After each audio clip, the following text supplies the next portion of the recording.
Olá, seja muito bem-vindo. Nós iremos iniciar uma sequência de vídeos explicativos sobre a linha do tempo da psicologia.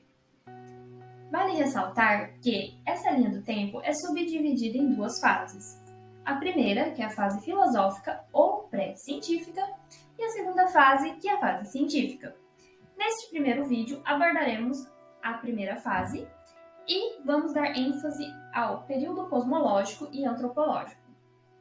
Vale ressaltar que as referências destes vídeos é retirado do livro Raízes da Psicologia, de Isabel Ribeiro Freire. Vamos lá?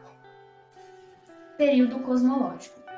O período cosmológico é da Idade Antiga, na Grécia, que é o berço da civilização ocidental, no século VI a.C. O seu objetivo é entender e explicar o cosmos, como era feito, sua matéria, buscar o princípio e a lei que regia o universo, que até então era concebido mitologicamente. A psicologia iniciou-se com o estudo da filosofia, identificação de algo material no universo, que é a metafísica, que foi o primeiro passo para chegar às questões propriamente psicológicas. Também é o início da quantificação, por Pitágoras. Discussão central no período é o elementismo, e os pensadores são os pré-socráticos. Qual o princípio de todas as coisas? Tales de Mileto é o primeiro pré-socrático. Entre 640 a 548 a.C., Tales fundou a Escola de Mileto. É considerado um marco fundamental das mudanças da mentalidade mítica, dando um passo para a científica.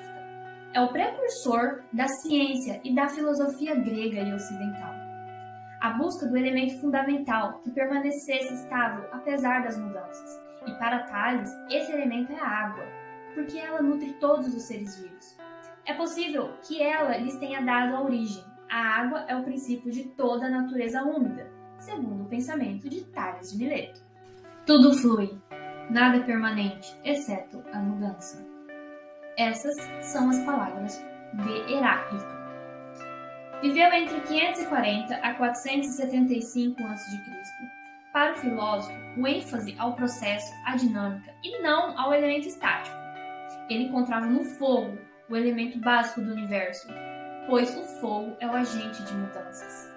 Heráclito foi importante no sentido de lembrar sempre ao psicólogo que ele não trabalha com unidades fixas, mas com processos mutáveis, onde a variação é inevitável. Agora vamos ao mais famoso, Pitágoras de Samos. Foi o fundador da numerologia. Viveu entre 540 a 496 a.C. Para Pitágoras, o ser permanente que a filosofia buscava encontrava-se nos números, pois esse é a essência permanente de todas as coisas. Diante das coisas mutáveis da experiência, os conceitos matemáticos são intemporais, imóveis, e expressam as relações fixas e numéricas dentro de uma ordem rítmica. Na psicologia, o uso dos métodos quantitativos foi um dos fatores decisivos para fazer dela uma ciência.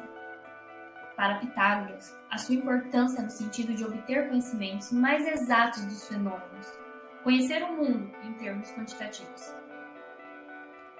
Tudo está em tudo, pois em cada coisa há uma parte de todas as outras. Anaxágoras admitia que a existência de uma diversidade de elementos, não só fogo, não só água.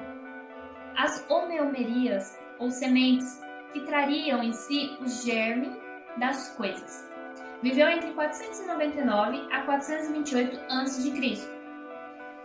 Sua contribuição na psicologia foi ter dado atenção aos processos psicológicos, enquanto relatava as suas reflexões sobre o universo e enquanto protestava contra o reducionismo ou elementismo. E também a valorização dada por Anaxágoras, a disposição e ordem dos elementos no todo, são os aspectos que fundamentaram a Gestalt. Tudo flui, nada é permanente, exceto a mudança. Iniciadores do atomismo. Tomando o átomo como elemento fundamental da natureza, tentou explicar sua origem, eliminando todo o aspecto místico. Viveu entre 460 a 370 a.C. Foi o último elementista do período cosmológico. Considerava que o universo era composto de átomos materiais, indivisíveis, que se distinguiam pela sua forma, ordem, tamanho e posição, e se moviam constantemente e de várias maneiras. A diferença entre Demócrito e Anaxágoras é que, para Demócrito, a natureza se explica por si mesma, não tem causa primeira, como afirmava Anaxágoras, e existe desde toda a sua eternidade. Ele também defendia a importância dos estímulos externos na determinação do comportamento e a questão do determinismo, em contraposição ao livre-arbítrio, pontos que foram retomados pelos behavioristas. Esses entendem que o comportamento é controlado por forças externas, que se impõem ao homem, e dessa forma não lhe dão o controle de suas próprias ações. Pensamento marcado por uma visão estática e predeterminada do mundo e da sociedade. Demócrito desenvolveu a primeira psicologia materialista lógica, distinguindo o psíquico do físico, através das diferenciações da quantidade dos movimentos dos átomos. Propôs a teoria da percepção e também os aspectos principais do pensamento cosmológico. O filósofo que mais representou o período foi Demócrito, como atomistas e um verdadeiro elementista e reducionista. Período antropológico. Como conhecemos e como podemos conhecer? Neste período, vale destacar os pensadores sofistas, os filósofos socráticos, que é Sócrates, Platão, Aristóteles, e também outros filósofos, como Epicuro de Samos, epicurismo, e estoicismo, que é Zenão de Cício. Os sofistas eram professores ambulantes que percorriam as cidades tentando substituir a educação tradicional, que visava formar guerreiros e atletas, por uma educação direcionada a exercer uma função de convencimento, pois para eles não existia verdade absoluta, cada um possuía a sua verdade. Então, eles ensinavam a técnica de persuasão, de convencimento, de manipulação, o que era muito questionado por Sócrates, que veremos a seguir.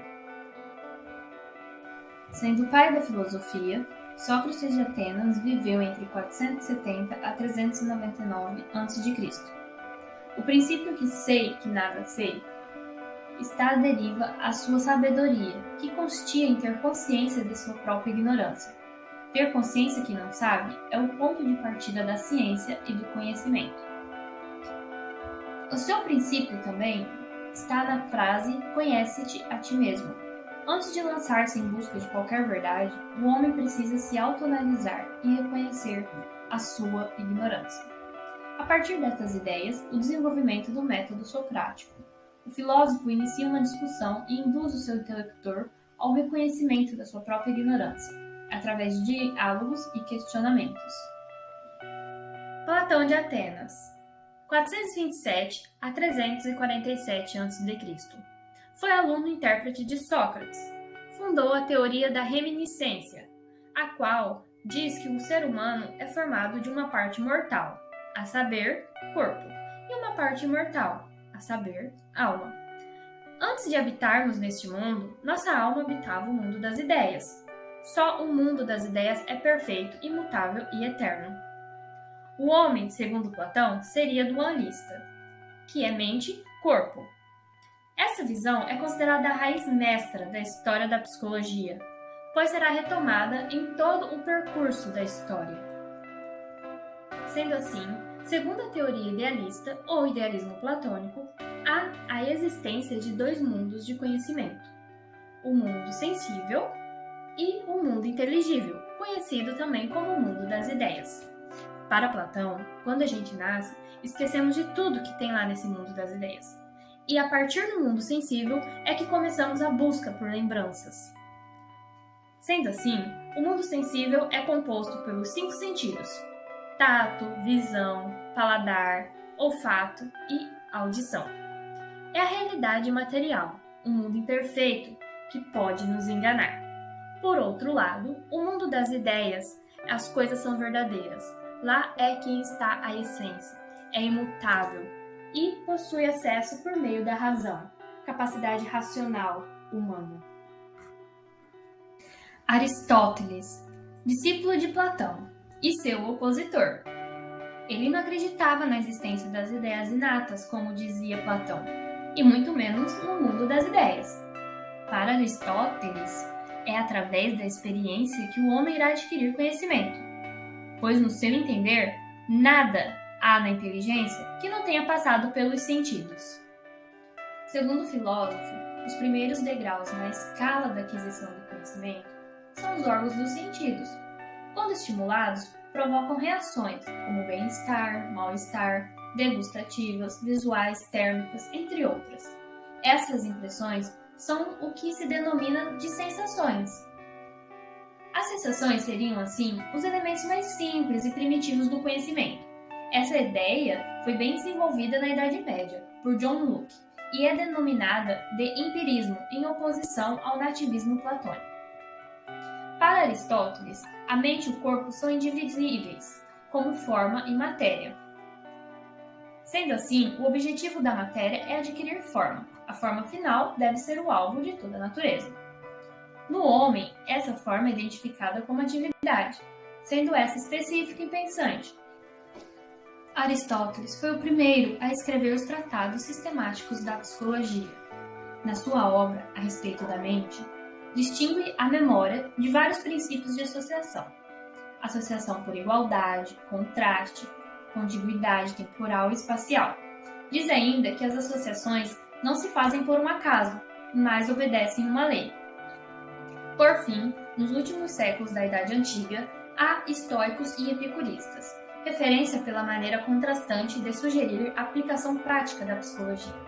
No estoicismo, vale ressaltar Zenão, entre 340 e 264 a.C. Metafísico, defendia que devemos conformar diante das adversidades e que, para alcançarmos o sossego, deveria eliminar os prazeres.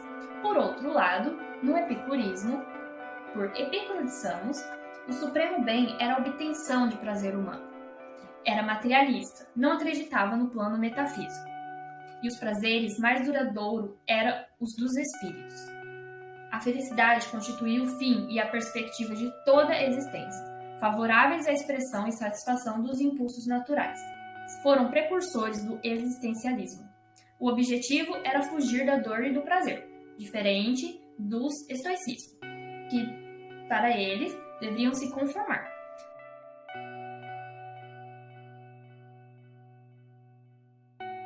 Por fim, nada mais justo do que relembrar a obra italiana Escola de Atenas. Trata-se de uma homenagem à filosofia, que revela a influência do pensamento clássico em vigor durante todo esse período. Platão, discípulo de Sócrates e mentor de Aristóteles, aponta para cima, em referência ao seu pensamento idealista e metafísico.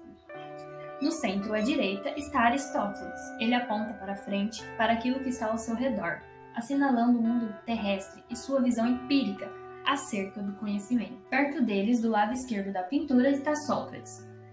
Distraído com o que acontece no centro, o mestre está de costa e conversa com um de seus discípulos, gesticulando, como se contasse ou explicasse alguma coisa. Já Epicuro surge no canto esquerdo do afresco. Curado com folhas de videira, um símbolo associado à alegria e à felicidade, Epicuro está escrevendo um livro, odiado de seus seguidores. Pitágoras, o célebre filósofo e matemático, está escrevendo num caderno, enquanto um grupo de alunos o observa atentamente, tirando notas de suas explicações. Já Heráclito surge no primeiro plano, sentado nas escadas e isolado dos demais, referência ao espírito melancólico, que escreve com uma das mãos no rosto, numa postura de contemplação. Para mais informações sobre essa obra, consultar o site culturagenial.com.